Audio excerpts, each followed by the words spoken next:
نحمدہ ونصلی ونسلم علی رسولہ النبی الامین المقین الحنین الکریم الرؤوف الرحیم، اما بعد، بسم اللہ الرحمن الرحیم۔ اللہ رب العزت کا بے پایاں لطف و کرم اور احسان عظیم ہے کہ جس نے توفیق عطا فرمائی کہ ہم سب تحریک منہاج القرآن کی مرکزی نظام تربیت کے تحت انعقاد پذیر 2 روزہ ٹریننگ دا ٹرینرز ورکشاپ کے دوسرے دن میں جمع ہیں،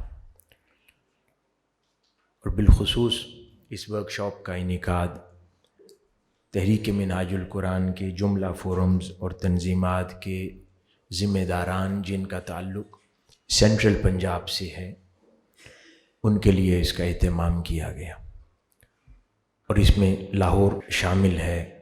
مگر یہاں پر جتنی ایکٹیویٹیز ہوئیں،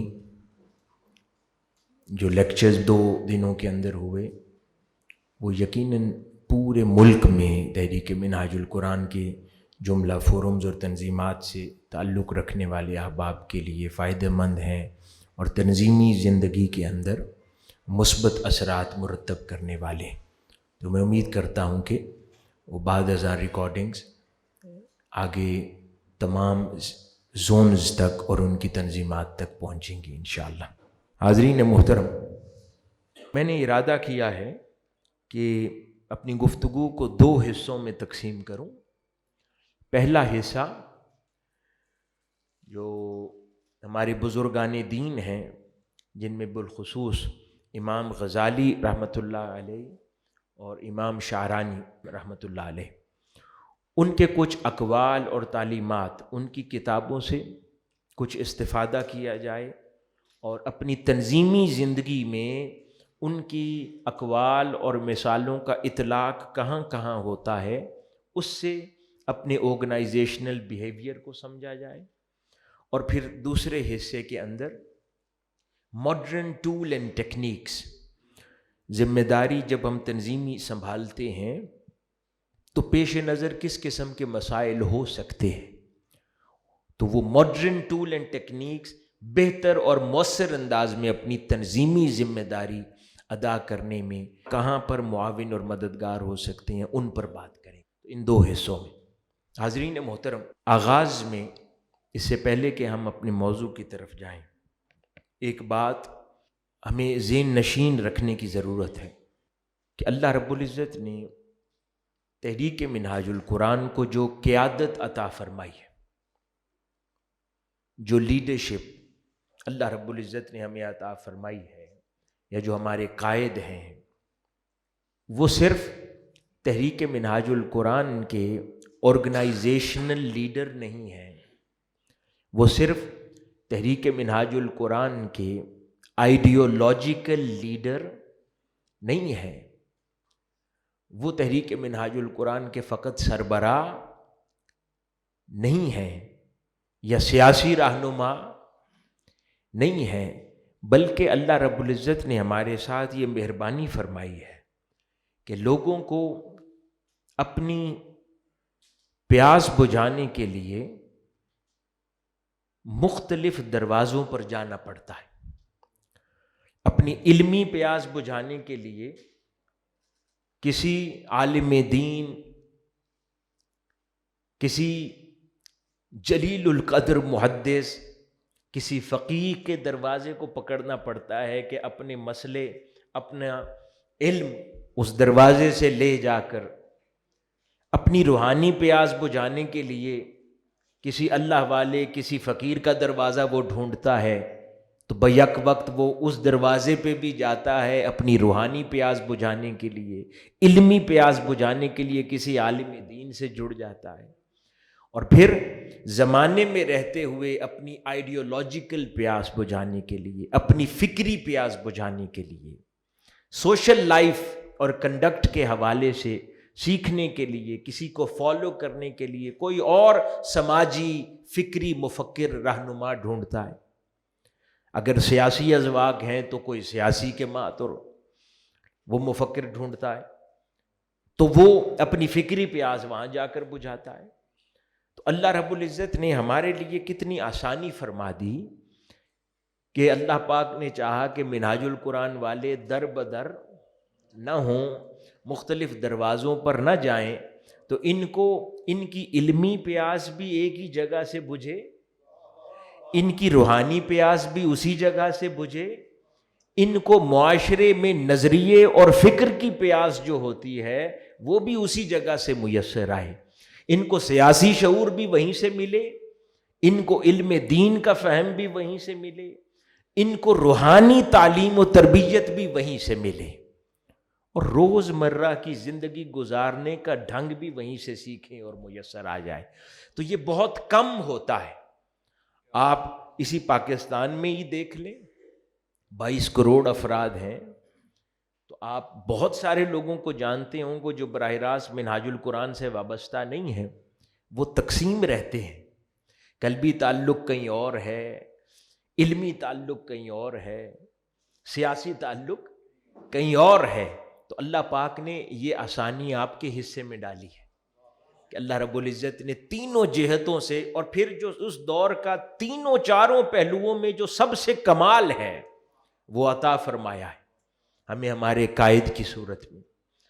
تو یہ کہنے میں ہم حق بجانب ہیں کہ حضور شیخ الاسلام ہمارے قائد بھی ہیں، ہمارے استاد بھی ہیں، کیونکہ ہم ان سے علم دین سیکھتے ہیں، ہمارے روحانی مرشد اور شیخ بھی ہیں کیونکہ ہم اپنی ان سے روحانی تربیت اور اصلاح لیتے ہیں، اور ہمارے اس دور میں جیتے جاگتے رول ماڈل بھی ہمارے لیے ہیں کہ ہم زندگی کا ہر ڈھنگ ان کو دیکھ دیکھ کر سنوارتے ہیں اور سیکھتے ہیں۔ تو یہ بات سمجھ آئی کہ جب حضور شیخ الاسلام کی ہم بطور ورکر منہاج القرآن کے ورکر کے طور پر، کیونکہ کوئی بھی اگر آپ یہاں پر تنظیمی عہدیداران، ذمہ داران اور اپنے اپنے علاقے کے رہنما بیٹھے، لیکن اپنی حقیقت میں سب سے پہلے کوئی شخص ورکر ہوتا ہے، پھر اس ورکر کو طرح طرح کے جبے اور لباس پہنا دیے جاتے ہیں نا، کبھی اس کو علاقے کی صدارت کا جبہ پہنا دیا جاتا ہے، کبھی ناظم کا تاج اس کے سر پر رکھ دیا جاتا ہے، کبھی ناظم دعوت بنا دیا جاتا ہے، کبھی کوئی ذمہ داری، لیکن وہ اپنے اصل میں ورکر ہوتا ہے۔ اس حیثیت کو کبھی نہیں بھولنا چاہیے۔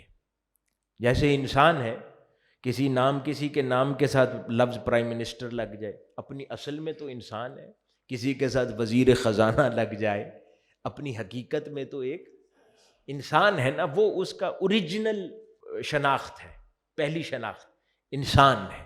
تو اس طرح تحریک منہاج القرآن میں ہر شخص کی پہلی شناخت، میرے ساتھ ریپیٹ کریں، ورکر ہے۔ اس کو ہمیشہ دہراتے رہا کریں، کیونکہ اگر یہ ذہن نشین ہو جائے نا تو جب تنظیمات بدلتی ہیں تو پھر دل دکھی نہیں ہوتا، کیونکہ انسان اپنی اس دور میں اصل کی طرف لوٹ جاتا ہے۔ اس میں کوئی حرج، اگر ایک عہدہ ہے کل نہیں ہے تو انسان واپس اپنی اصل کو لوٹ گیا نا، تو اس کی اصل تحریک منہاج القرآن کا بنیادی کارکن ہے۔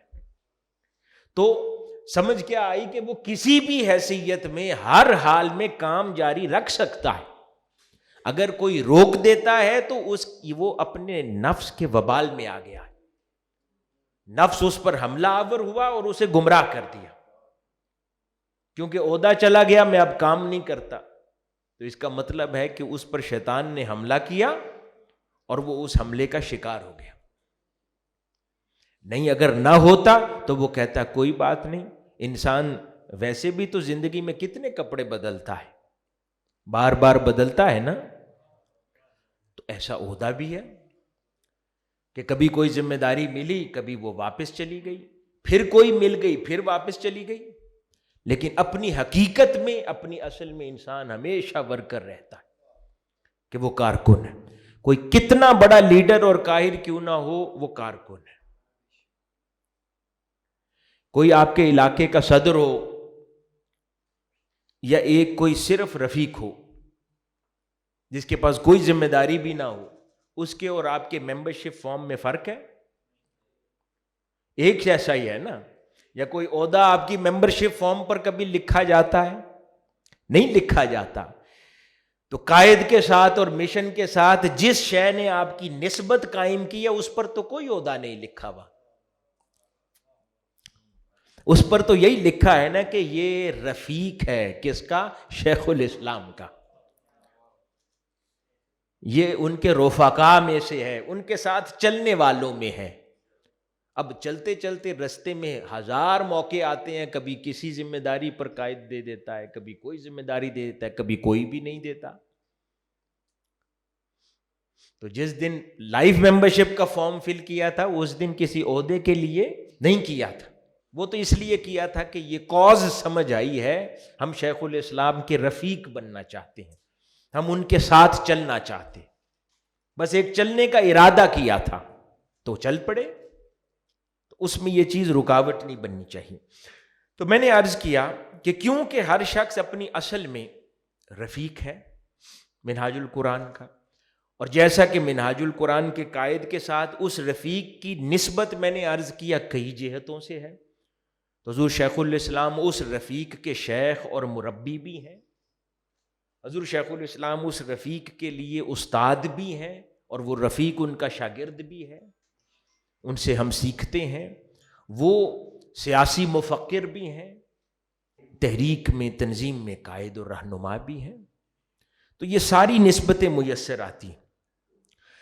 اب ہم سمجھتے ہیں جو میں نے عرض کیا کہ امام غزالی رحمۃ اللہ علیہ اور امام شعرانی رحمۃ اللہ علیہ انہوں نے کچھ آداب بیان کیے ہیں کہ کوئی شاگرد ہو تو استاد یا ہم مجلس دیگر تلامذہ جو ایک استاد سے سیکھنے والے ہیں ان کے ساتھ رویہ کیسا ہونا چاہیے۔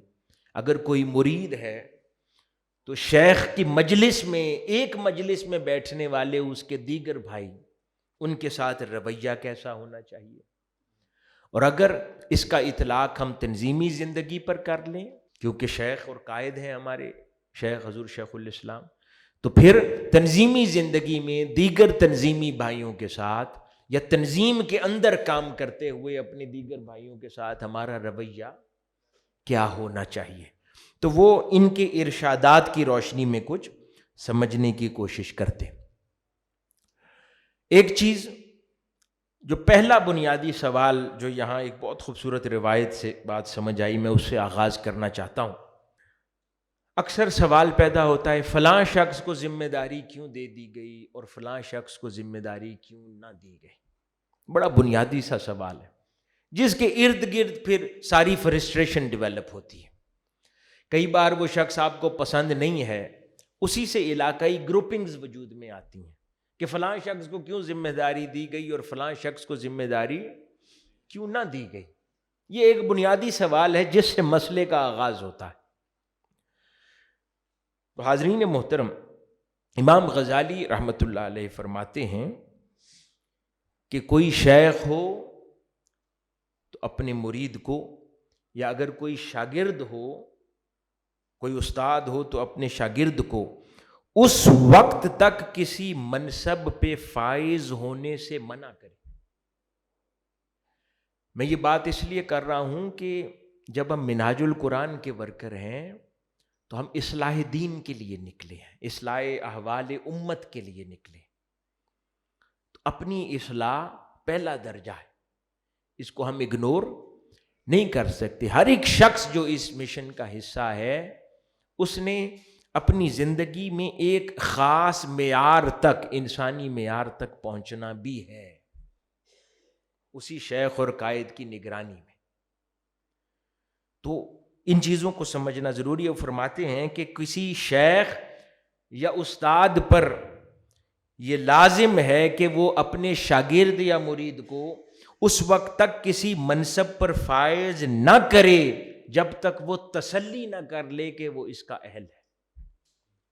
یعنی یہ اس کی جس منصب پر اللہ پاک نے اس شیخ کو یا قائد کو فائز کیا ہے، یہ اس کی منصبی ذمہ داری ہے۔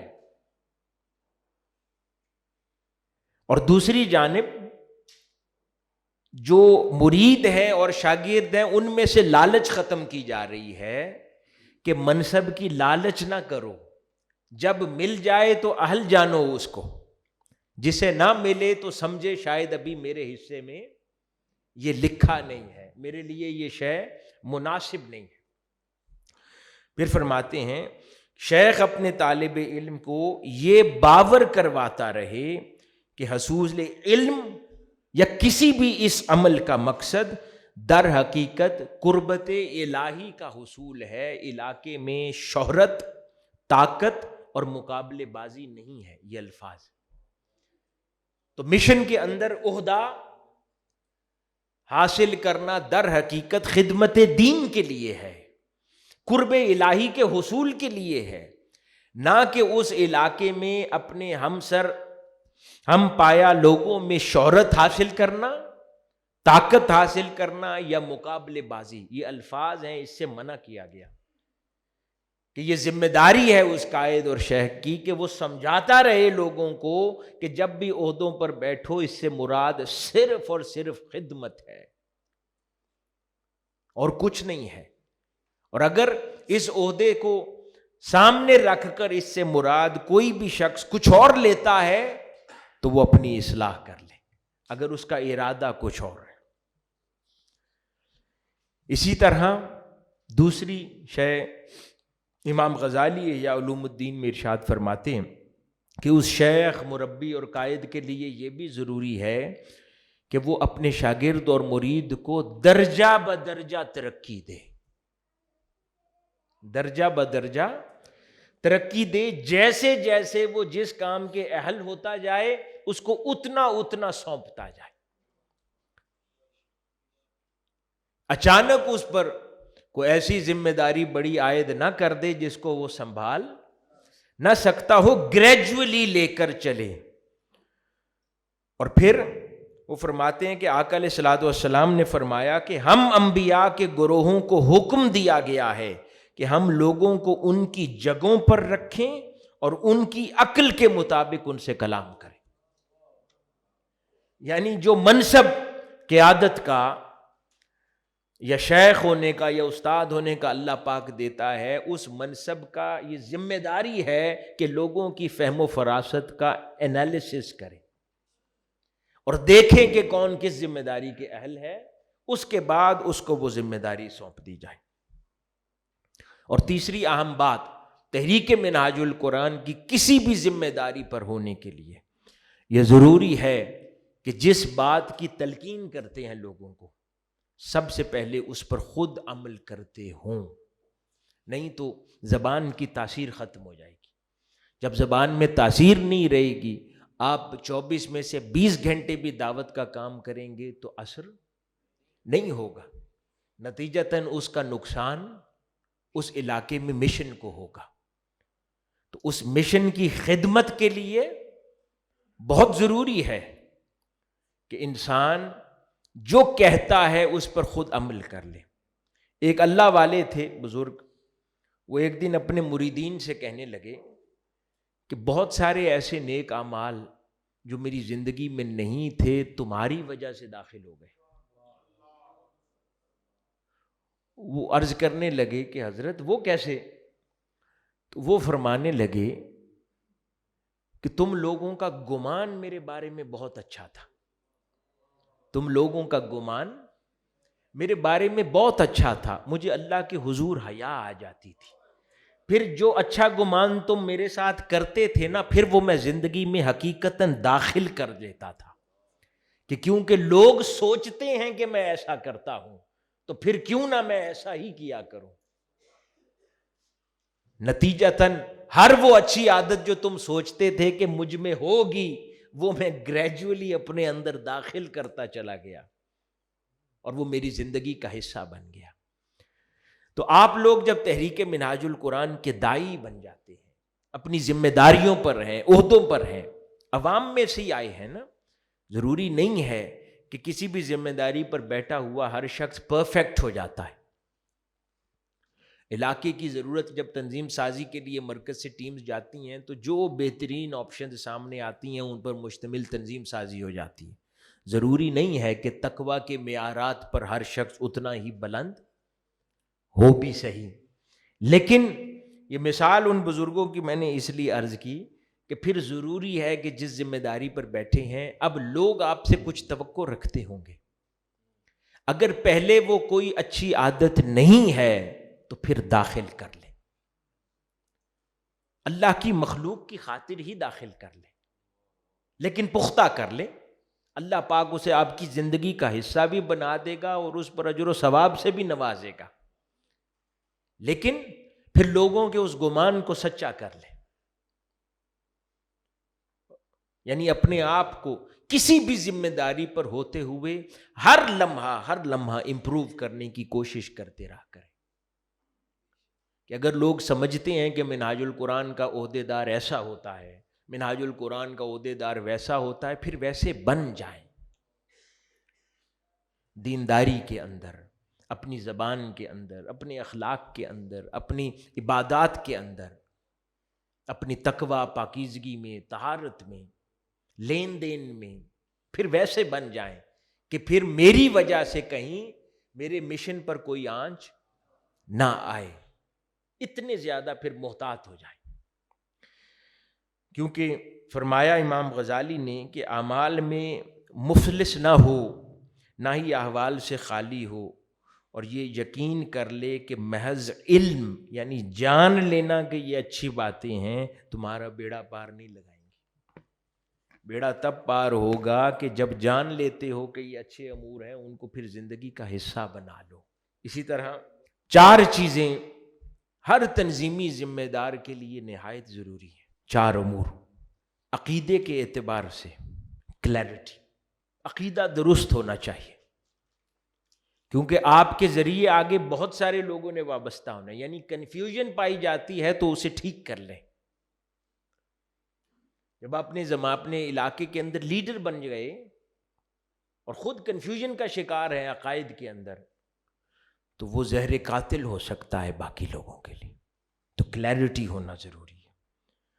اگر برائی یا بری باتیں شخصیت کا حصہ ہیں تو اللہ کے حضور اس ذمہ داری کو قبول کرتے ساتھ ہی توبۃ النصوح کر لیں اور وعدہ کر لیں اللہ سے کہ میرے مولا تو نے مجھ پر یہ کرم کیا ہے، آج کے بعد میں اب ان برے اعمال کی طرف نہیں لوٹوں گا. دوسری چیز. تیسرا، ذمہ داری قبول کرتے ساتھ اب آپ ایک ڈیفرنٹ مقام پر فائز کر دیے گئے ہیں. تو جو لوگوں کے ساتھ لین دین کے اور دیگر امور میں جھگڑے پائے جاتے تھے اب آپ کو زیب نہیں دیتے. اب آپ کمیونٹی کی خدمت کے حوالے سے ایک مقام پر فائز ہو گئے، اپنے علاقے میں جانے جاتے ہیں. تو اب چھوٹے موٹے اپنی ذات کی خاطر جھگڑے اب زیب نہیں دیتے، کیونکہ آپ کے ان جھگڑوں کا اثر بھی مشن پر آئے گا. بے شک انسان کی ذاتی زندگی الگ ہو سکتی ہے، جدا ہو سکتی ہے، لیکن پھر وہاں قربانی دی جاتی ہے. اپنی ذاتی زندگی پر پھر تحریکی زندگی کو ترجیح دی جاتی ہے. پھر ذاتی لین دین میں آپ محتاط ہو جاتے ہیں. پہلے جو بآسانی کسی کے ساتھ لین دین کر لیتے تھے نا، تو فرق نہیں پڑتا تھا کہ میکسیمم کوئی دروازے پہ آ کر مجھے ہی گالی دے دے گا یا میرے گھر والوں کو نکالے گا. نہیں، اب آپ کے مشن کو، آپ کے قائد کو گالی دے گا. اب بات سینسٹیو ہو گئی ہے. تو تیسری بات، جب ذمہ داری پر فائز ہوں تو اپنی نارمل زندگی کے پھر جھگڑے ختم کر دیں، سیٹل کریں اکاؤنٹس اپنے. جہاں جہاں پر اکاؤنٹس کھلے ہیں ایسے ان کو سیٹل کر لیں تاکہ کلین ریکارڈ ہو جائے. کیونکہ اللہ پاک نے ایک نئے دور میں آپ کو داخل کر دیا. اور چوتھی چیز، فرائض، واجبات، عبادات، حلال حرام، یہ بنیادی شریعت کی تعلیم، اس پر میکسیمم کوشش کر کے اپنے اندر علم میں اضافہ کریں تاکہ حرام، حلال، نماز، روزہ، غلط صحیح بنیادی دینی امور کے اوپر واقفیت ہو. اس لیے نہیں کہ آپ کو خطاب کرنا ہے یا آپ کو کسی کو علم دین پڑھانا ہے، نہیں، اس لیے کہ کم از کم آپ کی اپنی زندگی کا ملن آقا علیہ الصلوۃ والسلام کی اتباع میں ہو جائے، اس میں سے ہر حرام نکل جائے اور زندگی بالکل حلال پر قائم ہو جائے۔ تو دین کا فہم، علم دین، شریعت کا علم، یہ بنیادی، اور پھر اس کے ساتھ پھر وہی مشن کی فکر ہے، فہم ہے، پھر جو ٹارگٹس ہیں، کام کرنے کا انداز ہے، وہ تو جنرل پھر اس ذمہ داری کا حصہ ہے ہی ہے۔ لیکن یہ چار چیزیں میں نے عرض کیں، عقیدہ بالکل کلیئر ہو، اس سے آپ اپنے ساتھ جڑنے والوں کو متاثر کر سکتے ہیں۔ اگر برے اعمال کچھ زندگی کے حصہ تھے، کسی کو بتانے کی ضرورت نہیں ہے، بس اللہ کے حضور توبۃ النصوح کر چھوڑ دیں ان کو۔ تیسری چیز، پرانے جھگڑے سیٹل کر لیں، ذمہ داری کا حصہ۔ اور چوتھی چیز میں نے عرض کیا، علم دین بڑھائیں اپنے اندر، تو پھر اللہ پاک آپ کو اس ذمہ داری کے مکمل اہل فرما دے گا۔ اسی طرح فرمایا، جو میں پہلے بھی عرض کر چکا، کہ وہ بات اس ذمہ داری پہ فائز ہونے کے بعد وہ بات لوگوں کو نہ کرو جو خود نہ کرتے ہوں، نہیں تو زبان سے میں نے پہلے عرض کیا تاثیر چلی جاتی ہے۔ پانچویں چیز، جب انسان کسی ذمہ داری یا عہدے پر فائز ہو جاتا ہے نا، تو وہ سمجھتا ہے کہ اب میرا کام ہے لوگوں کی تربیت کرنا، اور ان انٹینشنلی اس کی نگاہ اپنی تربیت سے ہٹ جاتی ہے۔ جب وہ صرف ورکر ہوتا ہے، اس کی نگاہ حضور شیخ الاسلام کے خطابات سن کر، کتابیں پڑھ کر وہ دھیان کرتا تھا، وہ مراقبہ کرتا تھا، اپنے برے حالات کے اوپر توجہ کرتا تھا، دھیان کرتا تھا، ان کو سنوارنے کی کوشش کرتا تھا، ان کی اصلاح کی کوشش کرتا تھا۔ اب سڈنلی ایک تنظیمی ذمہ داری آئی، کچھ مصروفیت بھی بڑھ گئی، لوگوں میں کام میں اتنا مصروف ہو گئے کہ پرسنل ڈیولپمنٹ اس سے نگاہ ہٹ جاتی ہے، یعنی پرسنل دینی روحانی ڈیولپمنٹ سے نگاہ، اخلاقی ڈیولپمنٹ سے نگاہ ہٹ جاتی ہے۔ یکسر بیشتر لوگوں کے ساتھ یہ ہوتا ہوگا۔ اکیلے بیٹھ کر غور سے سوچیں تو بات سمجھ آ جائے گی کہ کتنے عرصے سے میں نے پرسنل ڈیولپمنٹ پہ کام نہیں کیا، ذاتی اخلاقی روحانی اصلاح پہ کام نہیں کیا، میں تو لوگوں کے ساتھ ہی مصروف ہوں۔ نتیجتاً اس لوگوں کی خدمت سے اجر و ثواب تو مل رہا ہے، لیکن حقیقت میں جو بطور انسان باطنی ترقی مقصود تھی، ایک عظیم حضور شیخ الاسلام جیسے شیخ کی صحبت میں، وہ سڈنلی ہم نے اپنے اوپر وہ دروازہ بند کر لیا، ہم مصروف ہو گئے۔ تو اس ساری تنظیمی ذمہ داری کے ساتھ اپنی ذاتی ڈیولپمنٹ پر توجہ دینا اشد ضروری ہے، کیونکہ تربیت ایک ایسا عمل ہے جو در حقیقت کسان کی مانند ہے، کہ جیسے کسان یا فارمر ہو، وہ ہر وقت جڑی بوٹیوں پہ نظر رکھتا ہے نا، کہ جو کوئی خودرو پودے اور ایسے خاردار جن کی ضرورت نہیں ہے وہ فصلوں میں نکل آئیں درمیان میں، تو وہ مسلسل ان کی نگرانی کر کے ان کو کاٹتا رہتا ہے۔ یہ ایسا ونس اے ایئر پروسیس نہیں ہے کہ سال میں اعتکاف کے موقع پر 10 دن صرف لگائے تو سمجھا کہ میری فصل ٹھیک ہو جائے گی، نہیں، یہ کنٹینیوس پروسیس ہے، کیونکہ اگر آپ ایک مہینہ بھی اس سے بے توجہی برتیں تو یہ جلا سکتی ہے فصل کو۔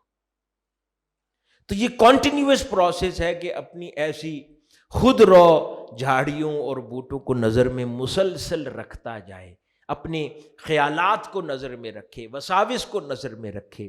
میں غلط سمت تو نہیں سوچتا، میں نیگیٹیوٹی تو نہیں میرے افکار میں آ گئی، میں قائد کے ساتھ جو محبت ہے اس میں تو کہیں کمی بیشی نہیں آتی، احترام کی کیفیات میں تو میری کمی نہیں آ رہی، کہیں مسلسل ہر چیز پر نگہداشت کرے۔ عبادات میں تو سستی نہیں آ گئی، نمازوں کے معاملات میں تو نہیں سستی آ گئی، یا میں فار گرانٹڈ تو نہیں چیزوں کو لینے لگ گیا۔ یہ وہ ساری خود رو بوٹیاں ہیں جو اگاتی ہیں، شیطان اگاتا ہے، تو ان پر مسلسل نظر رکھنا ہر تنظیمی ذمہ دار کا کام ہے۔ اس سے خدمت بھی جاری رہے گی۔ جب بہت زیادہ خود رو بوٹیاں آ جائیں نا، اور اپنی فصل نہ انسان بچا پائے، تو وہ جس عہدے پر فائز ہے دیر سویر وہ بھی چلا جاتا ہے۔ تو اپنا گھر دوسروں کے گھروں کو آگ سے تبھی بچا پائیں گے نا کہ جب اپنا گھر پہلے بجھا لیا ہو، وہاں آگ نہ ہو، تو اس لیے مسلسل اس پر نظر رکھنا بہت ضروری ہے۔ آئیے اب بیہیویئرز جو ہمارے دیگر لوگوں کے ساتھ ہونے چاہیے، امام شعرانی رحمۃ اللہ علیہ فرماتے ہیں کہ جو سچا پیروکار ہے کسی بھی قائد کا، شیخ کا، استاد کا، اس کی ایک عمدہ خصلت یہ ہوتی ہے کہ اس کے شیخ کی مجلس میں بیٹھنے والے جو دیگر بھائی ہیں ان کے ہمیشہ مناقب بیان کرتا ہے، ان کے خلاف بات نہیں کرتا۔ یعنی جو سچا پیروکار ہے وہ اس کے شیخ کے ساتھ مجلس میں ایک جو بیٹھتے ہیں، یعنی اب یہاں پر یوں سمجھ لینا تحریکی رفقا کی بات ہو رہی ہے، یعنی سچا رفیق منہاج القرآن کا دوسرے رفیق کی بدخوئی نہیں کرتا، اس کے مناقب بھی بیان کرتا ہے، اس کی بد تعریفی نہیں کرتا، تو وہ سچا رفیق ہے امام شعرانی کے نزدیک۔ پھر وہ فرماتے ہیں، اور یہ اس لیے ہے کیونکہ کسی کی پشت کے پیچھے بد تعریفی کرے اس شخص کے جو اس کے شیخ کی مجلس میں اس کے ساتھ بیٹھتا ہے، یہ اللہ کو بھی ناراض کرتا ہے اور اس شخص کو بھی یہ بات ناراض کرتی ہے۔ ہم کئی بار کہتے ہیں نا کہ مجھے فرق نہیں پڑتا کہ کوئی شخص ناراض ہوتا ہے تو ہو جائے، بزرگان دین کو فرق پڑتا ہے۔ وہ کہتے ہیں کہ ایسا عمل اللہ کو بھی ناراض کرتا ہے اور لوگوں کو بھی ناراض کرتا ہے، اور اس کے برعکس وہ اس کے مناقب بیان کرتا ہو تو یہ شخص، یہ بات اللہ کو بھی راضی کرتی ہے اور لوگوں کو بھی راضی کرتی ہے۔ اسی طرح امام شعرانی رحمۃ اللہ علیہ فرماتے ہیں کہ سچا پیروکار کا ایک اخلاق یہ بھی ہے، ایک خلق اس کا یہ بھی ہے کہ وہ اس شخص سے شدید محبت کرتا ہے، چاہے اس کا اس سے کوئی تعلق نہ بھی ہو، وہ فقط یہ جان لے کہ یہ میرے شیخ سے محبت کرتا ہے۔ تو امام شعرانی فرما رہے ہیں کہ وہ اس کے لیے بس یہی بات کافی ہے محبت کرنے کے لیے کہ فلاں بھی میرے قائد سے محبت کرتا ہے، میں بھی محبت کرتا ہوں، لہٰذا ان دونوں کے درمیان محبت کے لیے یہ بات کافی ہے، محبت کے رشتے کو پختہ کر لیں۔ اور وہ پھر کہتے ہیں کہ ایسا کیوں ہے؟ ایسا اس لیے ہے کہ دوسرا شخص کیونکہ اس شیخ کے ذریعے اللہ رب العزت کی معرفت کا دودھ پیتا ہے، اور دونوں ایک ہی شیخ سے اللہ کی معرفت کا دودھ پیتے ہیں، تو آپس میں وہ رضائی بھائی ہیں۔ تو امام شعرانی فرماتے ہیں کہ آپس میں یہ محبت کیوں ضروری ہے رفقا کے درمیان، تنظیمی ذمہ داران کے درمیان، کہ دونوں ایک ہی شیخ سے خدا کی معرفت کا دودھ حاصل کرتے ہیں، تو آپس میں رضائی بھائی ہے۔ تو اس لیے فرمایا کہ کوئی بھی پھر رضائی بھائی اپنے دوسرے بھائی کا حق نہیں مارتا۔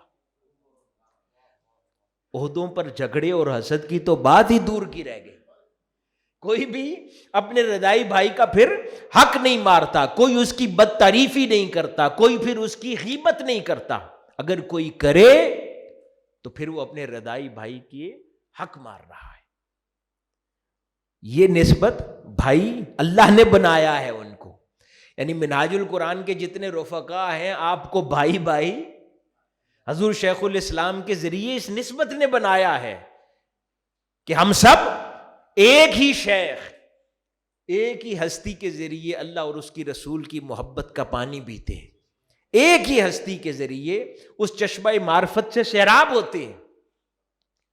تو اس نے ہمیں ایک رشتے میں پرو دیا ہے، اس نے ایک رشتے میں باندھ دیا ہے۔ تو پھر کسی بھی علاقے میں تنظیمی ذمہ داری ادا کر رہے ہوں، چاہے کوئی ذمہ دار صدر ہو یا کوئی ورکر ہو، آپس میں احترام میں پہلے رشتے میں برابر ہے، بھائی ہیں ایک دوسرے کے، تو وہ احترام لازم آ جاتا ہے۔ پھر فرماتے ہیں کہ جس کی خبر مل جائے کہ فلاں شخص کو شیخ پسند نہیں کرتا، پھر اپنے دل میں اس کے لیے گنجائش مت پاؤ۔ یہ بڑی اہم بات امام شعرانی فرماتے ہیں کہ اگر ہلکی سی بھی خبر مل جائے کہ فلاں شخص کو ہمارا شیخ پسند نہیں کرتا، پھر اگر اپنے دل میں اس کے لیے تھوڑی سی بھی چاہت پاؤ تو سمجھو گڑبڑ ہے. بس ایک خبر مل جائے تو یہ کافی ہو جانی چاہیے دل سے وہ سارا میل دھل جانے کے لیے کہ فلاں شخص کے بارے میں ہمارا قائد یا شیخ اچھا خیال نہیں کرتا، پھر دل اس کی طرف مچلنا نہیں چاہیے. امام شعرانی فرما رہے ہیں. اسی طرح فرمایا کیونکہ تم لوگ آپس میں ردائی بھائی ہو، ایک دوسرے سے کبھی حسد نہ کرو، ایک دوسرے سے کبھی حسد نہ کرو. اس پر حضرت حاتم عاصم رحمت اللہ علیہ ان سے ان کے شیخ حضرت شقیق بلخی رحمت اللہ علیہ نے ایک روز سوال کیا اور پوچھا، جس کے جواب میں انہوں نے کہا کہ میں نے کچھ ایسے لوگوں کو دیکھا جو ہر وقت ایک دوسرے کی مذمت کرتے رہتے ہیں. اب یہ ذرا غور کریں ہم اپنے تنظیمی رویوں میں کہ میں نے بہت سے لوگوں کو دیکھا جو ہر وقت ایک دوسرے کی مذمت کرتے رہتے ہیں اور غیبت کرتے رہتے ہیں. جس کو موقع ملتا ہے اس کے پیچھے اس کی غیبت کرتا ہے، فلاں شخص غلط ہے، فلاں شخص کاروبار ایسا کرتا ہے، فلاں شخص یہ کام کرتا ہے، فلاں شخص وہ کام کرتا ہے، اس کی شکایت لگائی، اس کے بڑے کو شکایت لگائی. تو غیبت کرتے ہیں اور مذمت کرتے ہیں. تو وہ کہتے ہیں اللہ پاک نے مجھ پر یہ بات کھول دی کہ اس کی وجہ حسد ہے، اس کی وجہ حسد ہے.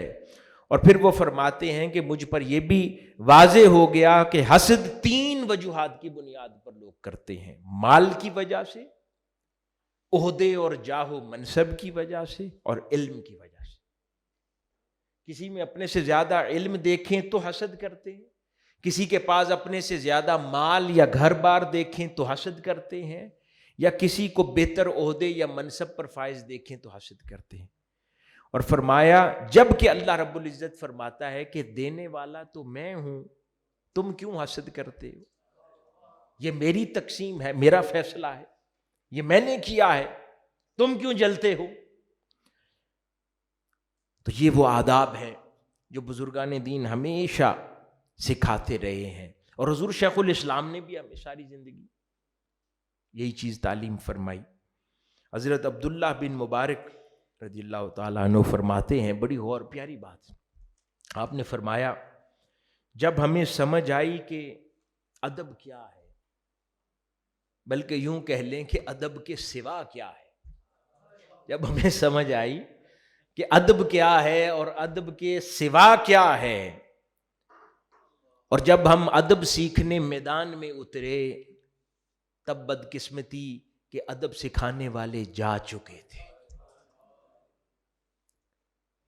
تو حاضرین گرامی، اللہ کا کرم ہے آج ہمیں ادب سکھانے والے ہم میں موجود ہیں. تو یہ آداب زندگی ہمیں سیکھ لینے چاہیے اس سے پہلے کہ وہ ادب سکھانے والے ہم میں نہ ہوں. تو حاضرین گرامی، تو یہ حسد اس سے منع کیا کہ آپس میں بالخصوص جو بھائی ہیں پھر وہ ایک دوسرے سے حسد کا معاملہ نہ کریں. سمجھ لیں اس بات کو کہ دینے والا اللہ ہے. اگر کسی کو عہدہ دیا گیا ہے تو اگر اللہ نہ چاہتا تو دیا جاتا. ایک انسان کے ذہن میں خیال آتا ہے نا جی مرکز کی فلاں تنظیم یا فلاں ٹیم آئی، اس کی فلاں شخص سے بنتی ہوگی، اس نے اس کو ذمہ داری دے دی.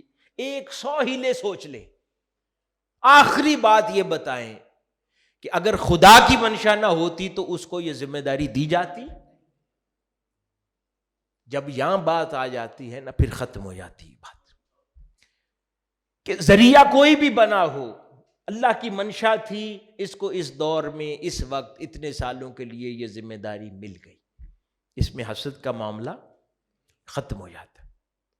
بندہ پھر جو بھی ذمہ داری ہے اس کے اوپر کام کرتا ہے، اس سے نیچرلی آپس میں رویے امپروو کرتے ہیں. کیونکہ یہ بنیادی حسد مسئلہ ہے کہ کسی کے اوپر کسی ذمہ داری پہ کوئی شخص پسند نہیں ہے تو رویہ کہاں اچھا ہوگا. اس سے گروپنگ بھی وجود میں آئے گی، ایک دوسرے سے ڈیلنگ بھی افیکٹ کرے گی، پھر اس کی ہر بات ہی بری لگے گی، اس کا اچھا کام بھی برا لگے گا. کیوں؟ کہ وہ آدمی اس سیٹ پر پسند نہیں ہے.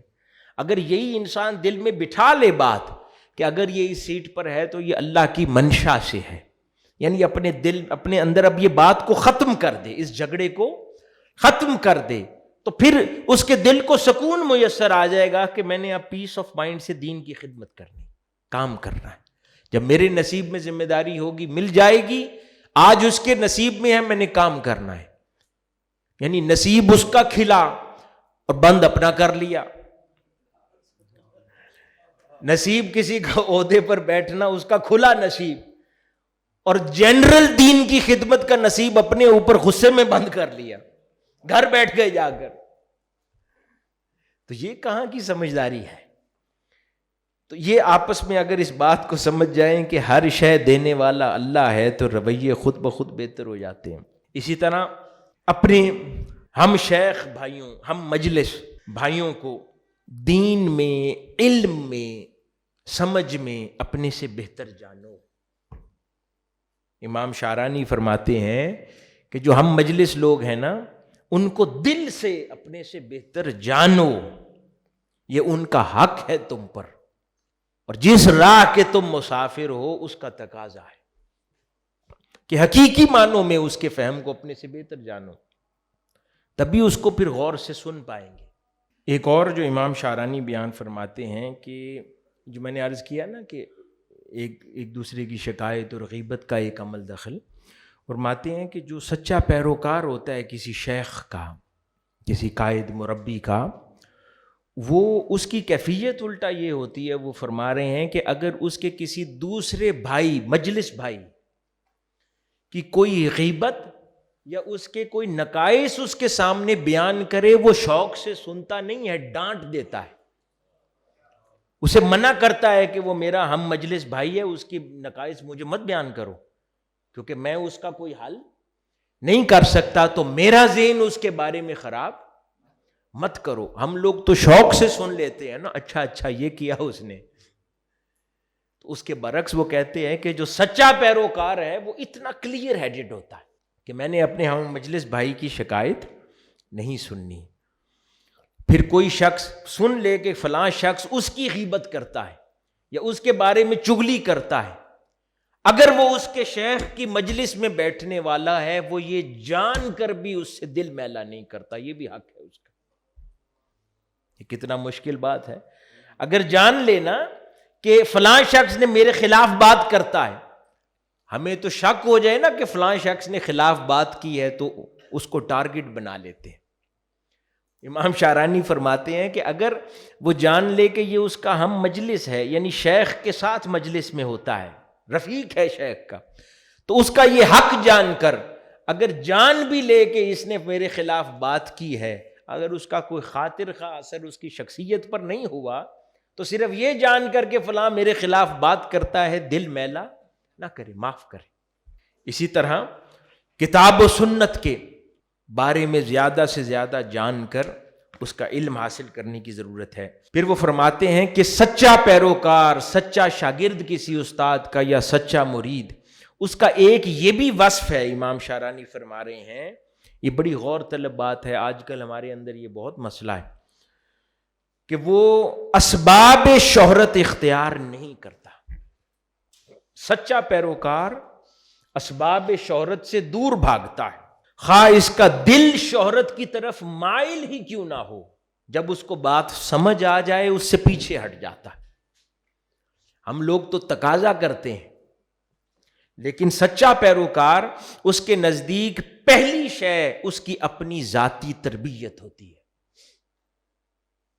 1000 ہیلے دماغ اس کو سجھاتا ہے کہ بھئی تم ذمہ دار ہو فلاں تنظیمی، تو تمہارا تو یہاں پر سٹیج پر ہونا بہت ضروری ہے، لوگ دیکھیں گے تو تمہاری اتھارٹی کو تسلیم کریں گے۔ 1000 ہیلے اس کو سجھائے جاتے ہیں، یا تمہاری فلاں جگہ پر گفتگو کرنا بہت ضروری ہے، کیونکہ اگر ایونٹ ہوا اور علاقے کا ذمہ دار ہی وہاں اسٹیج پر بولا تو اتھارٹی کس کام کی، اس کا عہدہ کس کام کا۔ ایسے 1000 ہیلے سوچتے ہیں ہمیں۔ تو وہ فرماتے ہیں کہ جو سچا پیروکار ہوتا ہے اس کی نگاہ یہاں ہوتی ہے، اس کی نگاہ یہاں ہوتی ہے، وہ شہرت کے ہر ہیلے سے دور بھاگتا ہے، کام کرتا ہے۔ اور دوسری بات وہ انہوں نے فرمائی کہ یہاں تک کہ کوئی عبادات کے نتیجے میں اللہ پاک اس کے چہرے پر نور پیدا فرما دے، وہ بھی اللہ کے حضور گر گڑاتا ہے کہ میرے مولا اس نور کو میری دل کی طرف بھیج دے، کئی لوگوں کو میرے بارے میں مغالطے نہ ہونا شروع ہو جائے۔ وہ اتنا اپنی تربیت کے بارے میں کنسرن رہتا ہے۔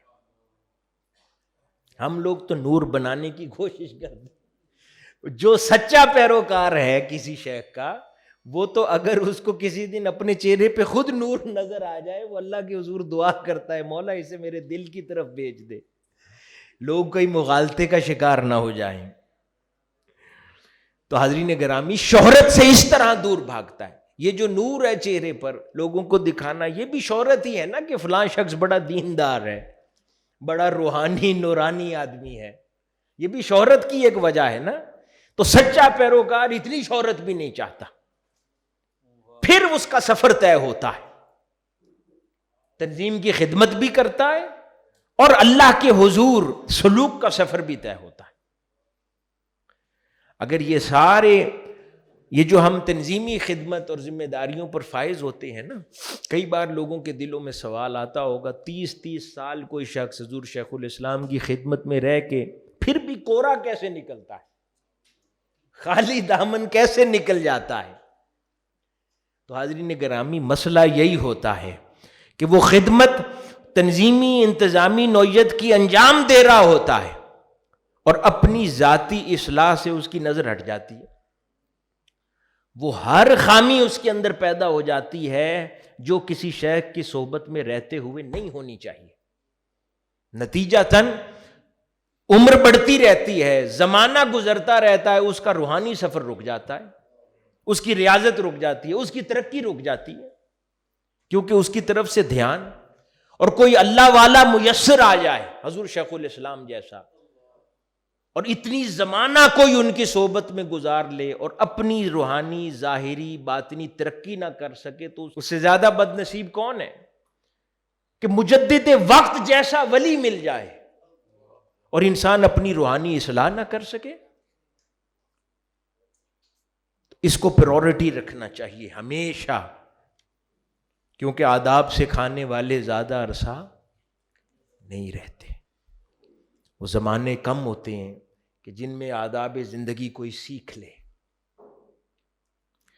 تو حاضرین گرامی، اسی طرح اگلی بات تنظیمی زندگی میں رویوں کی کر رہا ہوں۔ ایک عموماً مسئلہ جو پیش آتا ہے نا، جو بذات خود تنظیمی، مثال کے طور پہ ایک کوئی شخص تنظیمی صدر ہے، ذمہ دار ہے، کم جگہوں پر ہوگا، لیکن کئی بار ایسا ہوتا ہے کہ کام تو پوری تنظیم کے ایک چھوٹے سے چھوٹے ورکر نے جان ماری، لیکن آگے جب شاباش کا وقت آیا تو وہ 1-2 لوگ سامنے آ گئے جو سربراہ ہوں یا صدر ہوں تنظیم کے، وہ سارا کریڈٹ لے لیں۔ اس کو خصوصیت کے ساتھ امام شارانی فرماتے ہیں کہ جو سچا پیروکار ہے اس کی یہ بھی شان ہے کہ وہ اپنی کی ہوئی نیکیاں بھی دوسروں سے منسوب کر کے بتاتا ہے۔ ہم تو دوسروں کی نیکیاں اپنے سے منسوب کر دیتے ہیں نا۔ وہ کہتے ہیں سچا پیروکار وہ ہے کہ جو اپنی کی نیکیاں بھی دوسروں سے منسوب کر کے بتا دے گا یہ فلاں نے کیا ہے۔ تو بطور تنظیمی ذمہ دار رویہ ایسا ہونا چاہیے کہ صحیح معنوں میں انسان بیٹھا تو تنظیمی ذمہ داری پر ہو، لیکن جیتا جاگتا صوفی ہو، صوفی منش ہو، کہ دل اتنا بے نیاز ہو، پھر وہ خدمت بھی قبول ہوتی ہے، تاثیر بھی ہو جاتی ہے، پھر وہ تھوڑا کام کرتا ہے اللہ پاک اتنے نتائج پیدا فرما دیتا ہے، کیونکہ دل اس کا بے نیاز ہے۔ یہ جو تاثیر ہے نا، وہ کام تو بڑے بڑے کام اللہ پاک نے کر دینے ہیں، اس کے بندے کے کرتا ہے، لیکن جو ذریعہ بنتا ہے نا اس کی خالصیت پہ بڑا ڈیپینڈ کرتا ہے، اس کا دل کتنا خالص ہے اتنا کام دے دیا جاتا ہے۔ یہ نہیں ہوتا کہ ظاہری اسکل سیٹ کتنا زیادہ کس کے پاس ہے، کوئی دیکھنے میں کیسا لگتا ہے یا کسی کے پاس اسکل زیادہ ہے یا کوئی کتنا بڑا آدمی ہے، نہیں، اس کا دل جتنا خالص ہو، وہ خالص کوئی فقیر بندہ بھی ہو نا، وہ بھی 100 100 بندے سے زیادہ بھاری کام علاقے میں کر دیتا ہے، کیونکہ پھر اللہ پاک اپنی مدد اتارتا ہے نا، اون و نصرت اتارتا ہے، اس کا ذریعہ کسی ستھرے دل کو بناتا ہے۔ کسی علاقے میں منہاج القرآن والوں کی اللہ نے مدد کرنی ہے تو اس کا پھر اس علاقے میں کسی فقیر درویش دل کو ذریعہ بنا دے گا، وہاں اپنی نصرت اتارے گا۔ کسی عاجزی انکساری کے پیکر کٹیا پہ مدد اتارے گا، وہاں سے کوئی خیر کا آغاز ہوگا اور کام ہو جائے گا۔ تو وہ تبھی ممکن ہے کہ جب ہم اپنے دل کو ویسا خالص کر لیں تو اس علاقے میں مدد و نصرت تو آنی ہے اللہ کی طرف سے، اللہ کا دین کے کام ہے، لیکن پھر انسان جتنا خالص ہے وہ ذریعہ بن جاتا ہے۔ آگے بہت اہم بات، بڑی پیاری بات فرمائی امام شارانی نے۔ اب یہ ہم ذرا غور کریں، اکثر بیشتر یہ مسئلہ تنظیمی زندگی میں پیش آتا ہے۔ وہ فرماتے ہیں کہ جو سچا پیروکار ہے اور جو سچا مرید اور سچا شاگرد ہے، ذرا غور سے سنیں، اگر شیخ اسے اپنی ملاقات کا وقت نہ دے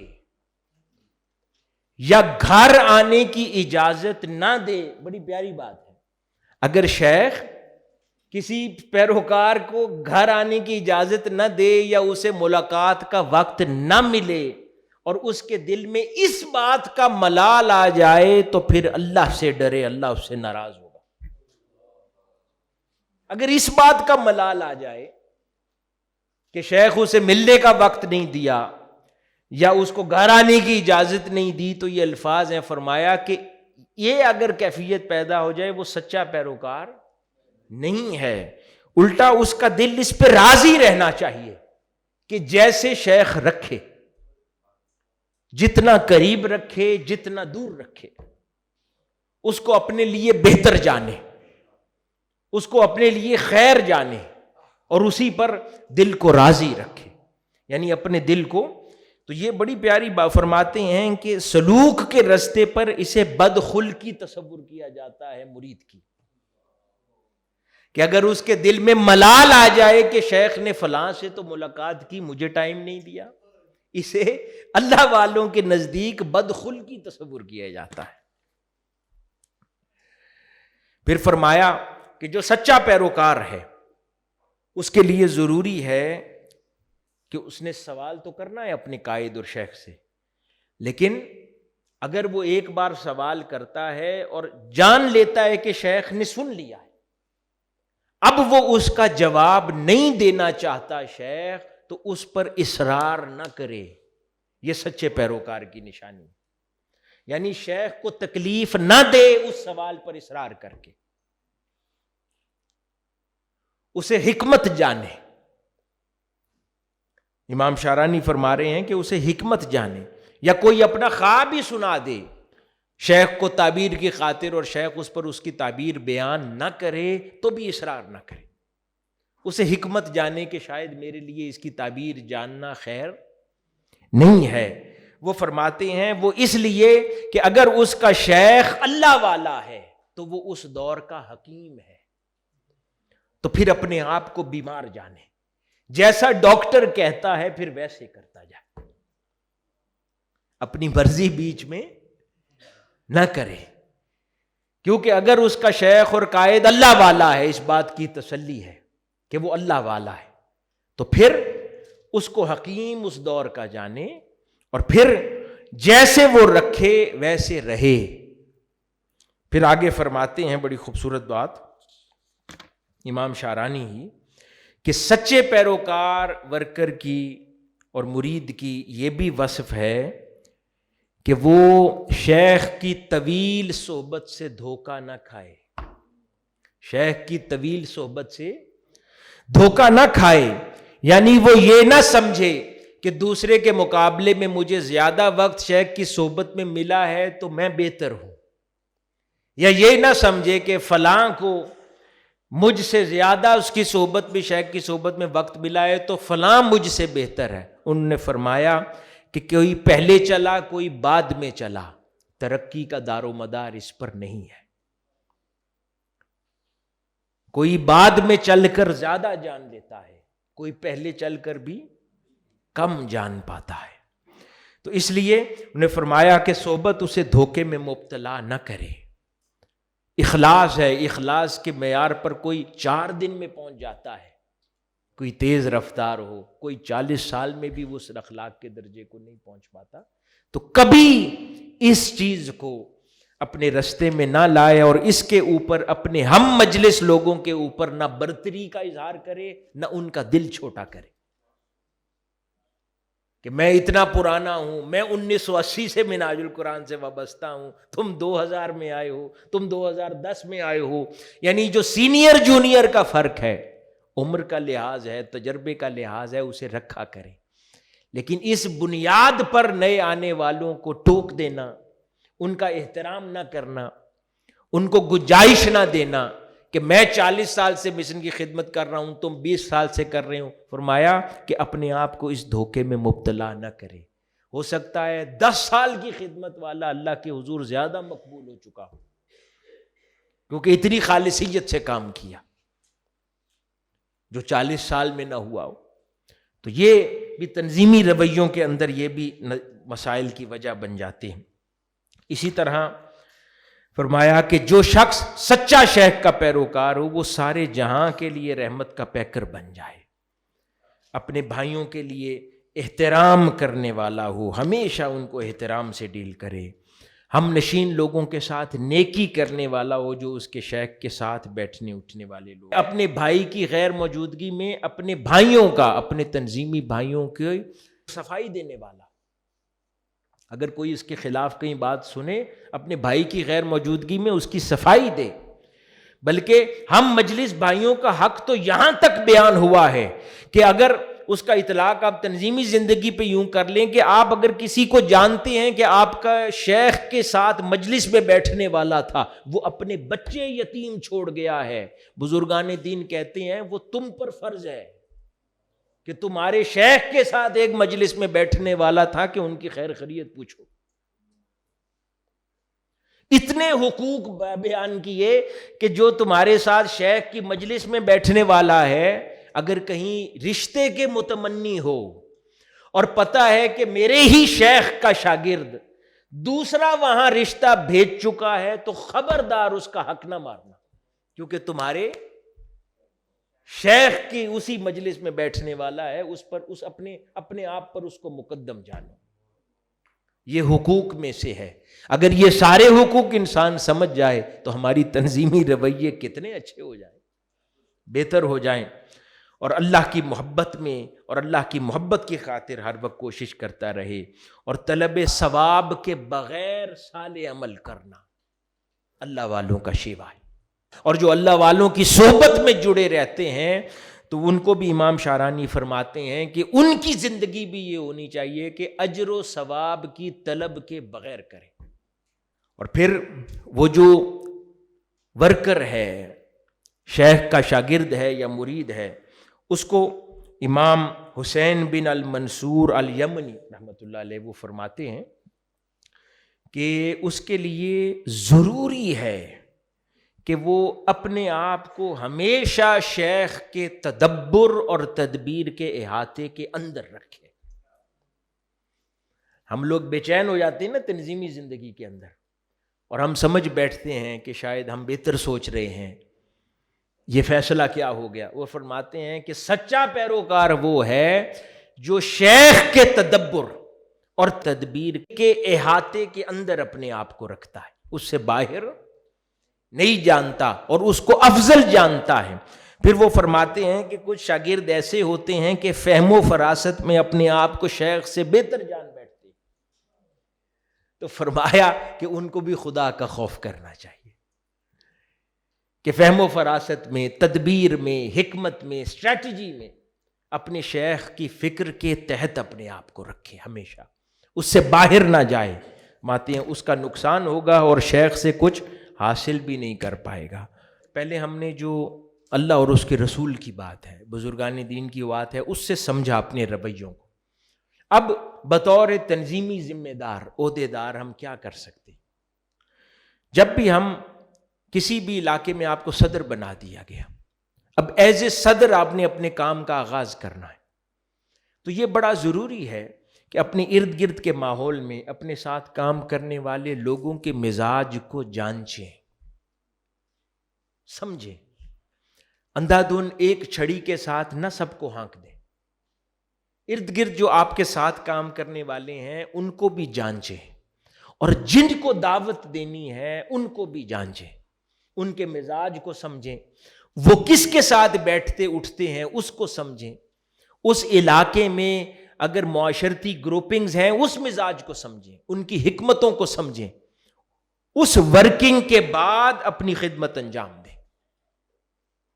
جن سے کام لینا ہے ان کے بھی مزاج کو سمجھے، کوئی سختی سے کام کرتا ہے، کسی کو احترام دے کر کام لینا ہوتا ہے، کسی کو پیار سے کام لینا ہے، تو ہمیشہ لوگوں کو جانچ پرکھیں، اس کے بعد ان سے کام لیں، تو پھر آپ کو نتائج مختلف نظر آئیں گے۔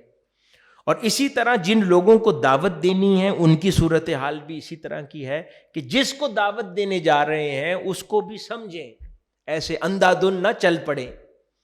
اس کے دوست احباب کون ہیں، اگر ان تک رسائی درکار ہے تو وہاں رسائی کریں، وہ کن میں بیٹھتا اٹھتا ہے، اس کی فکر کیا ہے، اس کی سوچ کیا ہے، پھر اپنی دعوت کا پیغام انہی الفاظ پر مشتمل بنائیں گے تو تبھی لوگوں کو فائدہ پہنچائے گی۔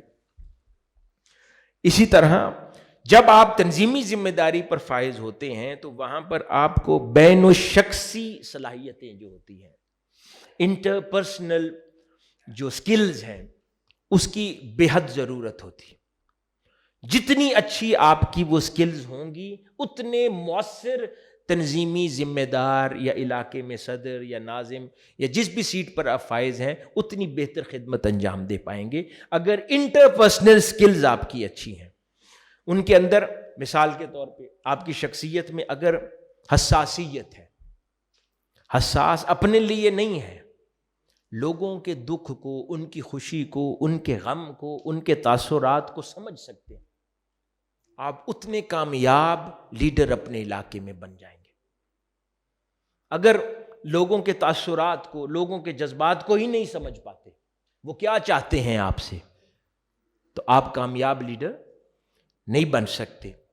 اسی طرح آپ کو صرف سنانا آتا ہے، سننا نہیں آتا، آپ کامیاب ذمہ دار نہیں بن سکتے۔ اس کو لکھ لیں سب۔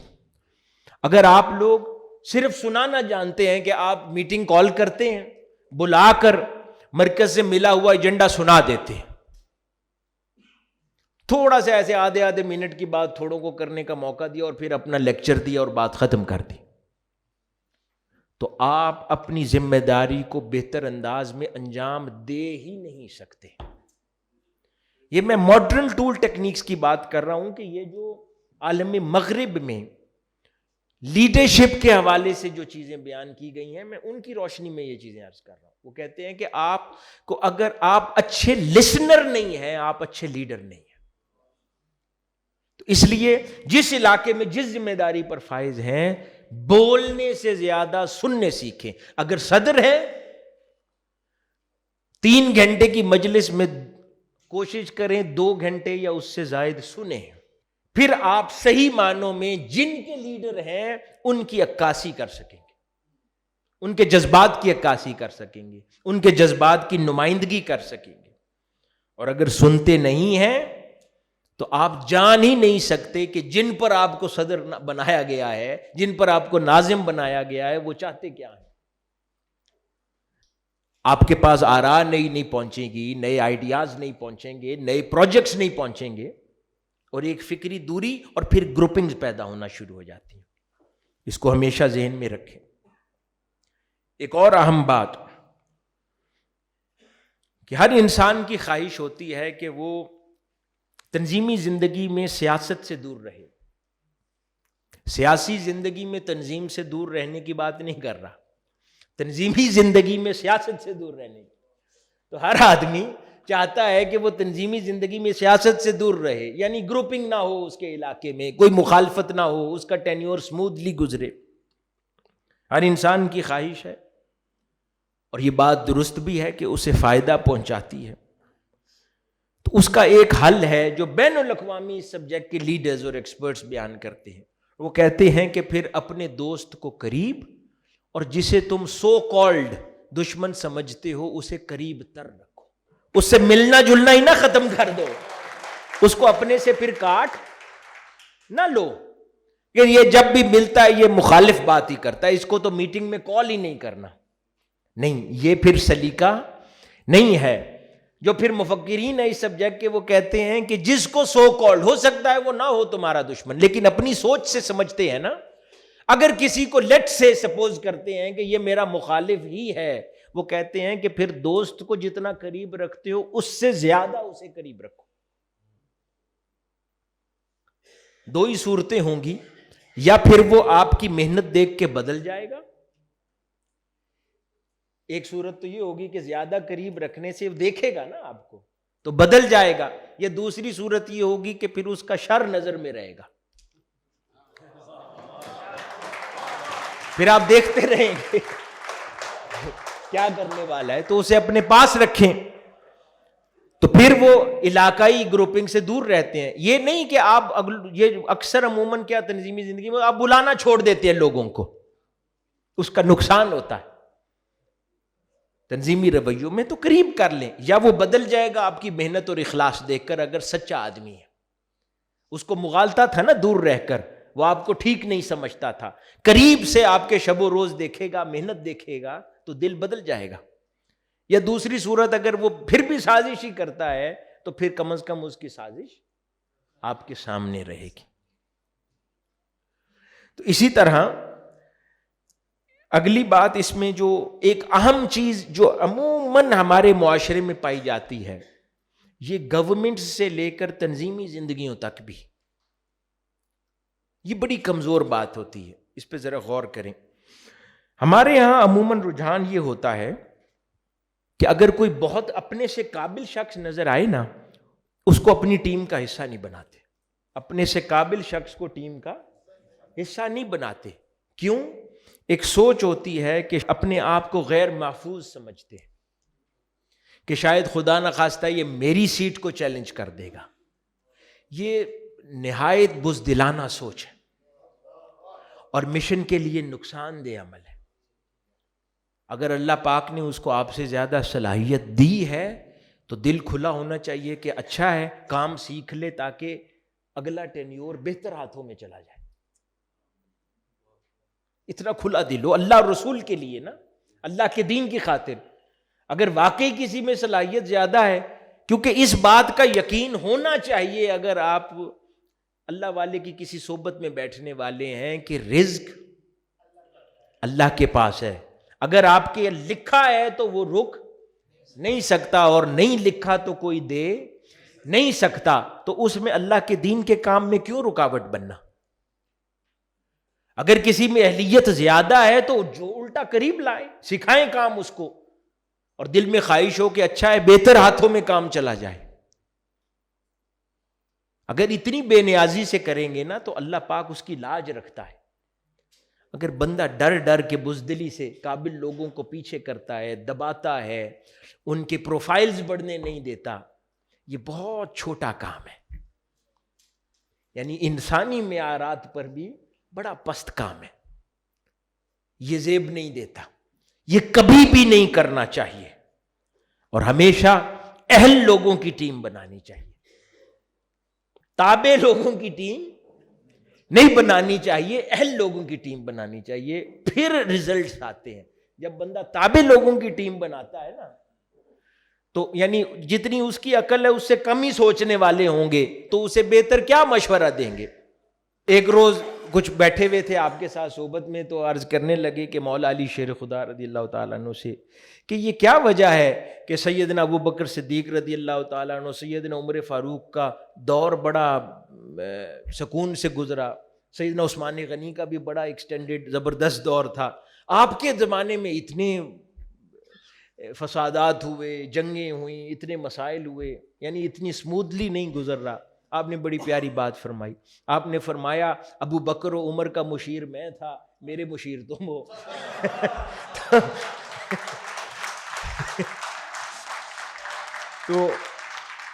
تو بنیادی طور پر اپنی ٹیم اہل لوگوں پر مشتمل ہمیشہ علاقے میں انتخاب اہل لوگوں پر کرنا چاہیے، تابع لوگوں پر نہیں۔ یہ ایک سوچ ہوتی ہے کہ بھئی ہم خیال لانے ہیں، ہم خیالی ضروری ہے، ٹھیک ہے، لیکن ہم جو تھوڑا بولنے والا ہو، زیادہ مشورے دینے والا ہو، وہ کہتے ہیں یہ بہت شور کرتا ہے، اس کو نہیں لانا، تو اس سے کبھی بھی پھر ترقی نہیں ہوتی۔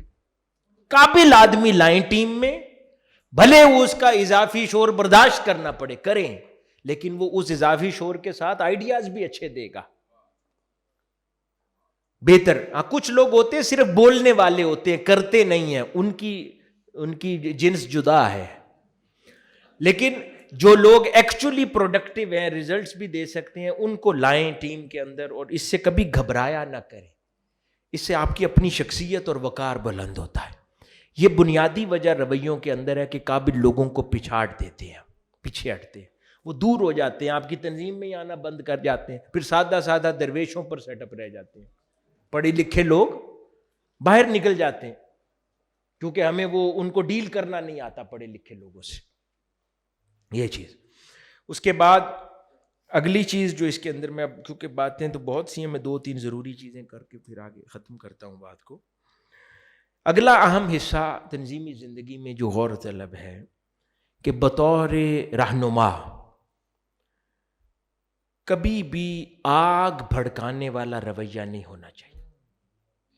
اگر آپ کو اللہ پاک نے کسی کمیونٹی پر بڑا بنایا ہے تو اس کا پھر اہل ثابت کریں اپنے آپ کو۔ اگر کسی تنظیم کا رہنما بنایا ہے تو پھر کبھی کسی گروپنگ کا حصہ نہ بنے، تنظیمی گروپنگ کا، کہ یعنی کلیئرلی آپ کی تنظیم میں دوسرے فریق کو احساس ہو جائے کہ یہ فلاں کا حصہ ہے۔ وہی دن ایک لمحہ ہوگا جب آپ کی جو حیثیت ہے وہ متاثر ہو جائے گی، آپ کا وقار مجروح ہو جائے گا، آپ کی عزت اس علاقے میں تنظیم اور رفقا کی نظر میں ضائع ہو جائے گی۔ اگر آپ بینگ اے پریزیڈنٹ اپنے آپ کو گروپنگ کا حصہ بنا لیتے ہیں اور ایک واضح میسج چلا جاتا ہے کہ یہ صدر صاحب فلاں گروپ کا حصہ ہے، بینگ اے پریزیڈنٹ جو آپ کے حق میں تھا یا نہیں تھا۔ ملک کے جب صدر کا انتخاب کیا جاتا ہے تو اس کو پھر کسی سیاسی جماعت کی نمائندگی کرنے کا حق حاصل نہیں ہوتا، کیونکہ وہ صدر مملکت بن گیا، بھلے وہ اس کو لانے والی ایک سیاسی جماعت ہی ہو، لیکن جب وہ صدر مملکت بن جاتا ہے تو وہ پھر پورے ملک کی ذمہ داری ہے۔ اسی طرح بھلے آپ کو منتخب کروا کے لانے والا آپ کے علاقے میں ایک گروپ ہی ہو، لیکن جب آپ صدر کی ذمہ داری پر بن جاتے ہیں تو پھر اس ایک گروپ کے صدر نہیں ہے، پھر پوری اس علاقے کی تحریک منہاج القرآن کے صدر ہوتے ہیں۔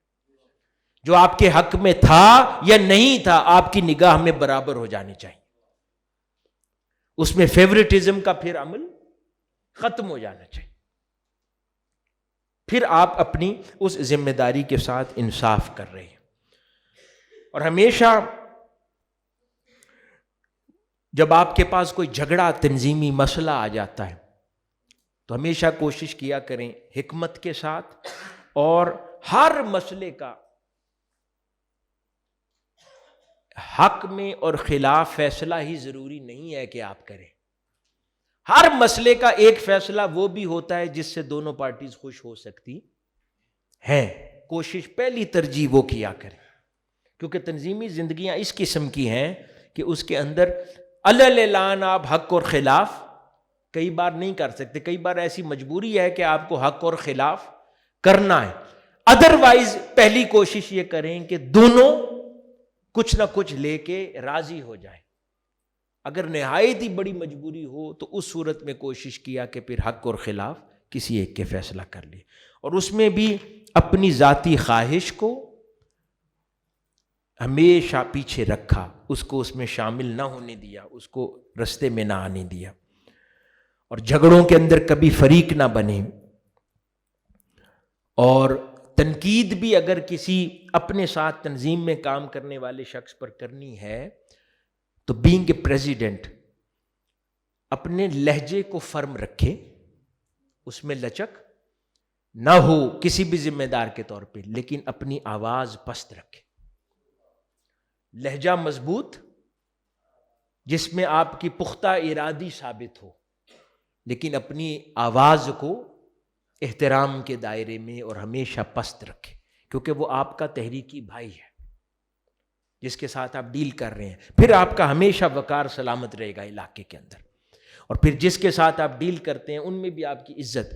اگر آپ کو اپنے جذبات پر، اپنے غصے پر، اپنے لہجے پر ہی کنٹرول نہیں ہے، آپ شاؤٹ کر دیتے ہیں کسی کے اوپر، آپ اونچا بولتے ہیں، چھوٹی بات پر آپ کا پرپورشنیٹ نہیں ہوتا غصہ یا اگریشن یا اظہار، تو آپ کی اپنی شخصیت ورکرز میں مجروح ہو جاتی، نتیجتاً آپ کی شخصیت چیلنج ہو جاتی ہے. جس ذمہ داری پر آپ بیٹھے ہیں پھر وہ اس طرح نہیں رہتا. اگر پرپورشنیٹ ہو نا، اعتدال ہو، ہمیشہ جیسا مسئلہ، جتنا سنگین مسئلہ ویسا لہجہ، اعتدال ہو تو اس کا بینیفٹ آپ کو میسر آتا ہے. اسی طرح انتقام کی سوچ کبھی بھی تنظیمی زندگی کے اندر یا کسی بھی ذمہ داری پر فائز ہونے پہ نہ لائیں، یہ انسان کو بہت پست کر دیتی ہے. اور آقا علیہ الصلوۃ والسلام کا اپنا طریقہ نہیں ہے، حضور تو معاف فرمانے والے تھے، اور جب خود کسی ذمہ داری پر آپ فائز ہو جاتے ہیں تو یہ اور بھی زیادہ ذمہ داری بڑھ جاتی ہے کہ بنتا انتقام بھی معاف کر دینا. وہ آپ کے قد کو اپنی تنظیمی بھائیوں کے سامنے بہت اونچا کر دیتا ہے، اتنے دلی وسعت کا اظہار کر دینا. اسی طرح آخری نقطہ، اس ساری تنظیمی زندگی کے اندر، دعوتی عمل کے اندر جو ابلاغ ہے، مؤثر گفتگو، دعوت کا کام، اس کی بہت بڑی اہمیت ہے. 60-70% یہی کام ہے جو آپ نے کرنا ہے. ابلاغ کی 2 ڈائریکشنز ہیں، ایک وہ لوگ جن تک دعوت پہنچاتے ہیں وہ بھی ابلاغ ہے، اور ایک اپنی تنظیم کے اندر لوگوں کو کام سونپ رہے ہیں، وہ بھی ابلاغ ہے. اگر آپ کا کمیونیکیشنل سکل سیٹ ویک ہے، آپ اچھے لیڈر نہیں ہیں. اگر جن سے کام لینا ہے ان کو اپنا مدعا سمجھا نہیں سکتے تو آپ اچھے رہنما نہیں ہیں. اس کے لیے ضروری 7 پوائنٹس ہیں ابلاغ کو مؤثر کرنے کے، کہ جب کسی کی بات سنیں تو توجہ اپنی مرکوز کریں، پھر ڈیوائیڈڈ مائنڈ کے ساتھ نہ بات سنا کریں، تاکہ کلیئرٹی سے بات پہنچے اور پھر اس پر بہتر فیصلہ کر سکے.